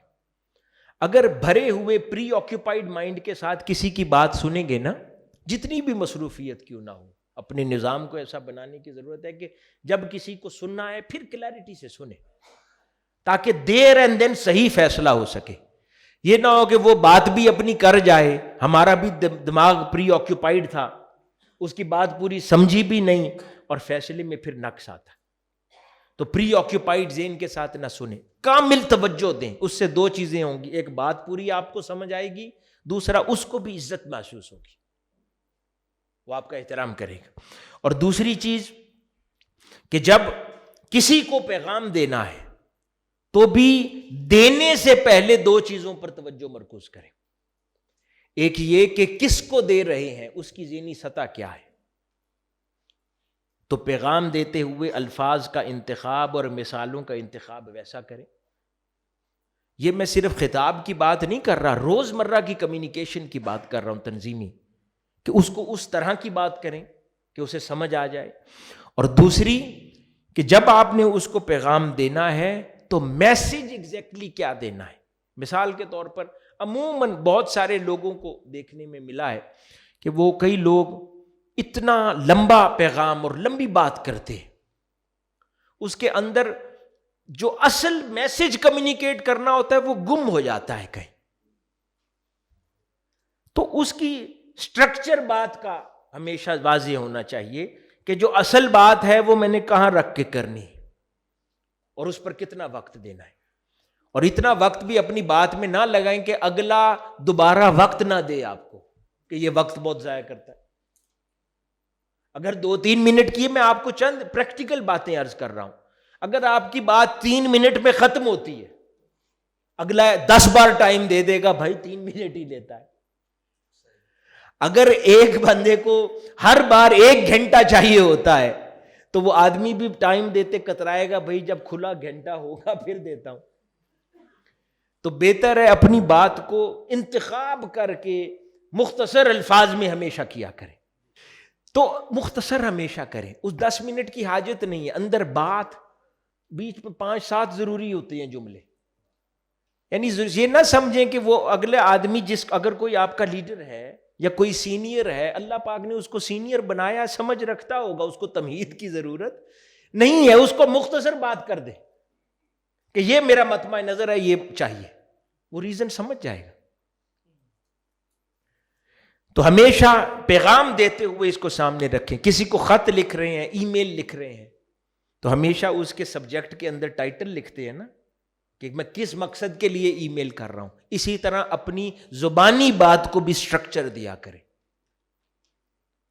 اس سے دعوت مؤثر ہو جائے گی. اسی طرح جب کسی کو دعوت دینے کے لیے جاتے ہیں، کسی آدمی کے پاس ٹائم ہی کم ہے، کسی تاجر کو دعوت دینے گئے ہیں، وہ کہتا ہے بھائی ادھر کھڑے کھڑے بتاؤ کیا کام ہے. وہ کہے نہیں، آپ مجھے گھر پہ بلائیں، آرام سے بٹھائیں، پھر دعوت کا کام ہوگا. وہ کہے گا بھائی یہ جو ماڈرن ٹیکنیکس ہے نا یہ ویسٹ کے اندر، جو یہ انٹرویو دینے والے ہیں، جو بڑی کمپنیز ملٹی نیشنلز میں جاتے ہیں، ان کو سکھایا جاتا ہے کہ بھائی آپ 3 منٹ کا انٹرویو تیار کریں، 1 منٹ کا انٹرویو تیار کریں. کہ لیٹ سے آپ کو کمپنی کا باس یا ہیڈ لفٹ میں مل گیا، 1 منٹ آپ کے پاس ہے، آپ نے 1 منٹ میں اسے کیا کہنا ہے کہ وہ آپ کو آگے 1 گھنٹہ دے دے. یہ نہیں کہنا کہ مجھے 1 گھنٹہ چاہیے، اس کو ایسی کیا بات کہنی ہے 1 منٹ میں کہ آپ اس کی اٹینشن گریب کر لیں. تو یہ دعوت کے اندر بڑا اہم مسئلہ ہے کہ جب آپ تحریک کی دعوت دینے جا رہے ہیں، آپ چیمبر آف کامرس میں جاتے ہیں، آپ تجارت تاجروں کے پاس جاتے ہیں، آپ ڈاکٹرز کے پاس جاتے ہیں، آپ انجینئرز کے پاس جاتے ہیں، مشن کی دعوت دینے جا رہے ہیں، تو آپ کی تیاری ہونی چاہیے کہ میں نے 1 منٹ میں وہ کیا بات کہنی ہے کہ اس کی اٹینشن گریب کر لو، تاکہ یہ انٹرسٹڈ ہو جائے مشن کی بات سننے میں. اس کی تیاری کیسے ہوگی؟ فارغ وقت میں بیٹھ کے 1 منٹ کا پیغام لکھیں، پریکٹس کریں کہ اگر میں ڈاکٹر کو دعوت دیتا ہوں تو میں ڈاکٹر کو مشن کے کون سے پہلو کی دعوت دوں گا، لکھ کے تیار کریں. 1 منٹ کی دعوت، 3 منٹ کی دعوت. اگر میں نے کسی تاجر کو جا کے کہنا ہے تو میں مشن کے کون سے پہلوؤں کی بات کروں گا، اسے لکھ لیں. اس طرح ایکسرسائز اور پریکٹس کریں گے تو اور زیادہ نپے تلے الفاظ میں پختہ دعوت کی تیاری ہو جائے گی. اور خاص طور پہ نوجوان جو ہمارے ہیں ان کے لیے اسی طرح دعوت دیتے ہوئے درست میڈیم کا انتخاب بڑا ضروری ہے کہ آپ نے کیسے آدمی کو کس طرح دعوت دینی ہے. اگر کوئی آدمی رسپیکٹ کا تقاضا کرتا ہے تو پھر اس کا دعوت کا دینے کا انداز ریسپیکٹفل ہونا چاہیے. اگر صرف آپ کے واٹس ایپ میسج فارورڈ کرنے سے کسی کو دعوت سفیشینٹ ہو جاتی ہے تو ویسے کریں. اگر کوئی آدمی ہو سکتا ہے آپ کی صرف واٹس ایپ میسج کرنے سے بدک جائے کہ مجھے فارغ سمجھتا ہے یہ، تو پھر نقصان دہ عمل ہے. تو میڈیم کا انتخاب بڑا ضروری ہے. پھر جس کو دعوت دینی ہے ویسے شخص کا انتخاب کریں. ایک اور بڑا مسئلہ یہ ہوتا ہے پھر اپنے کانٹیکٹ شیئر کرنے سے ہم گھبراتے ہیں. وہ فلانا میرا کانٹیکٹ ہے، فلانا میرا کانٹیکٹ ہے، میں اس کو کیسے دے دوں. ہو سکتا ہے آپ کی تنظیم میں زیادہ اپیرنس اور زبان میں شستگی کے اعتبار سے بہتر شخص ہو، اگر اس کو وہ سنے تو وہ دعوت قبول بہتر انداز میں کر لے. لیکن وہ کیونکہ آپ کا کانٹیکٹ ہے، آپ نے بعد میں اپنے پروفائل پہ لانا ہے کہ اس کو میں نے ممبر بنایا، آپ بہتر ذریعہ استعمال کرنے کی بجائے اپنے آپ کو استعمال کرتے ہیں اور مقاصد کی خاطر، اور کئی بار وہ ضائع ہو جاتا. تو اس لیے اپنی ذات کو پیچھے کر کے بہتر میڈیم، بہتر ٹول کا انتخاب کریں کہ دعوت کے لیے کون بہتر ہے. آقا علیہ الصلوۃ والسلام کی سنت ہے نا، خیبر میں آقا علیہ الصلوۃ والسلام نے فرمایا کہ میں کل علم اس کے ہاتھ میں تھماؤں گا جس کے ہاتھ میں اللہ نے فتح لکھی. اس طرح تنظیمی ذمہ دار کے اعتبار سے جب دعوتی کام کرنا ہے تو یہ نہیں کیونکہ میں ذمہ دار ہوں تو یہ میرا ہی ٹاسک ہے، نہیں، آپ بطور ذمہ دار بہتر فیصلہ کریں جو مشن کے حق میں، کہ میں اس کام کی ذمہ داری اس کو سونپوں گا جو اس کے لیے بہتر تیار ہے. یہ حوصلہ ہونا چاہیے کیوں کہ یہ اللہ اور اس کے رسول کے لیے ہم یہ کام کرتے ہیں.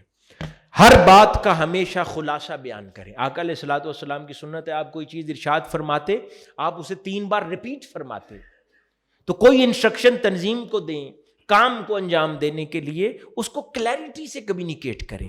کئی بار مجھے اتفاق ہوا، میں وہ کئی ساتھی آئے ہوتے ہیں نا، میں اپنے سامنے کسی کو کہوں یہاں میرے پاس بیٹھ کے فون ملا کر یہ پیغام دیں کسی کو، تو وہی دوران پیغام میں ہی میں نوٹس کرتا ہوں کہ آدھی بات پہنچی. اب کئی بار ہم سمجھ لیتے ہیں، یہ وہم ہوتا ہے ہمارا کہ ہم نے کیونکہ جلدی سمجھ لیا، ہو سکتا ہے یہ سامنے والا بھی سمجھ جائے. ایسا نہیں ہے، آپ پوری بات اسے کریں لفظ بلفظ سمجھا کر، جیسے کسی بچے کو کرتے ہیں. اتنا سمجھا کر بڑے کو بات کریں، جیسے بچے کو پورا پوائنٹ اے سے بی، بی سے سی، سی سے ڈی جیسے میپ سمجھائیں. اتنی بات سمجھا کے انسٹرکشنز کی ہمیشہ کیا کریں. یہ آپ کے کام کو مؤثر بنائے گی، تنظیمی زندگی میں کمیونیکیشن امپروو کرے گی. یہ نہیں ادھوری بات ایسا کر لیں. مجھے بہت مرتبہ میں نے پرسنلی نوٹس کیا کہ پاس بیٹھے ہی کوئی بات ابھی کہی کسی ساتھی کو اور کہا اب یہ اس کو کمیونیکیٹ کریں، وہ وہیں آدھی کر دے گا بات، تو درمیان میں اسے روک کے کہیں گے بھائی یہ حصہ بھی کہا تھا بات کرنے کا. تو اس کے اوپر محنت کرنا یہ آپ کو ہمیشہ فائدہ پہنچاتا ہے. نئے لوگ مشن میں آتے ہیں، مختلف بیک گراؤنڈ سے ہوتے ہیں، مختلف ثقافتوں سے تعلق رکھنے والے ہوتے ہیں، مختلف کلچرل بیک گراؤنڈ سے ہوتے ہیں، کچھ ماڈرن ہوتے ہیں، کچھ مذہبی ہوتے ہیں، کچھ کم مذہبی ہوتے ہیں. نئے لوگ آتے ہیں، ان کو آتے ساتھ ایسا نہ فیل کروائیں کہ جیسے کوئی نیا جانور زو میں آیا ہے.